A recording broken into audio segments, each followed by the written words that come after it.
Hello ulit! Ito ang Horizon Take My Hand. Sa KCC Mall sa Coronadal. Oo. Ang tanong lang kung maririnig ba natin yung kanta kahit paano man lang or puro sigawan to. Puro ganun. Hindi, pero at least may makuha man lang tayo kung ano yung feel nitong kantang to. Yes. Yeah. Oh, go! Let's go!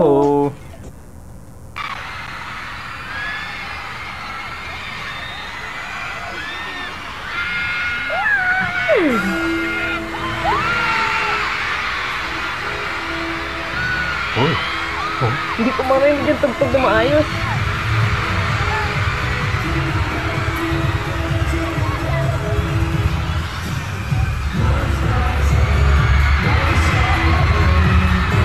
Sana hinayang ako. Hindi ko maintindihan yung kanta. Parang... Ganun talaga pag fan cam. Parang hindi kasi maganda yung dating nung yung intro pa lang nung kanta. Gusto ko marinig.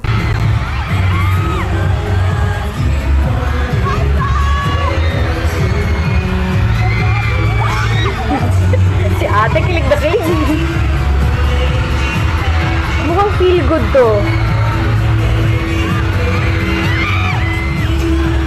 Hindi ko marinig yung kanta pero anong tugtog lang. Hala, alam na nila yung kanta. Ba't alam nila agad yung kanta? Kasi na-i-perform nila sa Dreammaker. Kaya talaga? yung mga nandito, alam na nila yung kanta.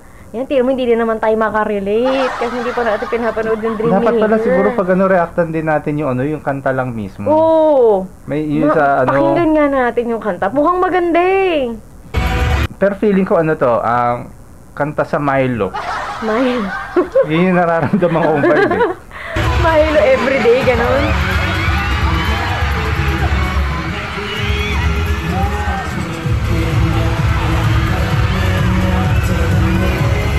Ang ganda nito, pang Zumba. Grabe siya. Hey! Uy, gusto ko pakinggan yung kanta. Ang cute ng choreography.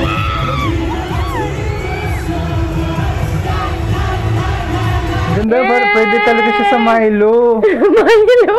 Bakit Milo? Hindi ko lang ganun yung vibe na nakukuha ko Parang Milo everyday, parang Hindi, ganun. parang kasi nakaka-energize kasi yung kanta Pati yung choreography niya. Theme song daw to ng Dreammaker. Kaya Talaga? pala ganyan. Kasi siya parang yung tunog ng kanta niya, parang uplifting yung dating ng kanta Na parang bibigay parang nakaka-motivate siya, nakakabigay siya ng energy. Ganun yung dating ng kanta. Kaya maganda nga rin siya pang Zumba sa inyo Hindi, pero pwede biro. Kaya nga kahit even the Milo vibe thing, ganun nga kasi siya, ganun yung dating. Hindi parang, tulog Milo, hindi negative. Kasi yun yung vibe niya. Parang nakaka-energize siya. Bakit naisip mo negative? Hindi kasi positive. Hindi kasi pag sinabing minsan na parang ganito yung dating, parang parang ba't Milo? Parang gano'n. Kasi katunog ng Milo. Hindi siya katunog ng kanta ng Milo. Kasi nakaka-energize siya.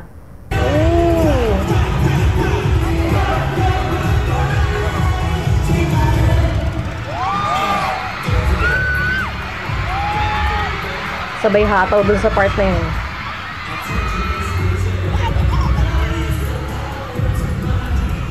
Sayang, hindi natin naiintindihan yung lyrics. English pa naman siya.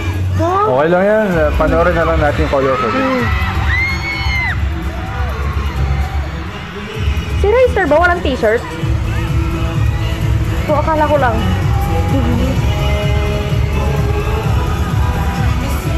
Meron. Wala. Wala Parang lang.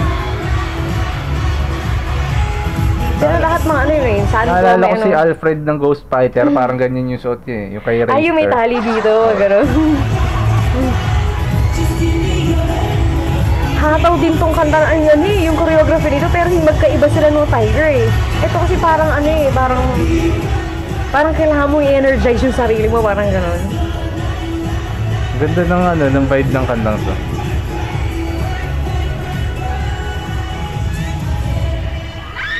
Tapos ang cute pa nung Take My Hand.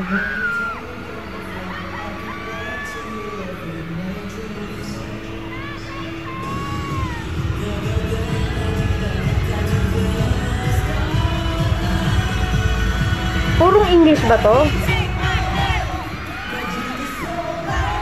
Malalaman natin yan pag nireactan natin yung lyrics niya.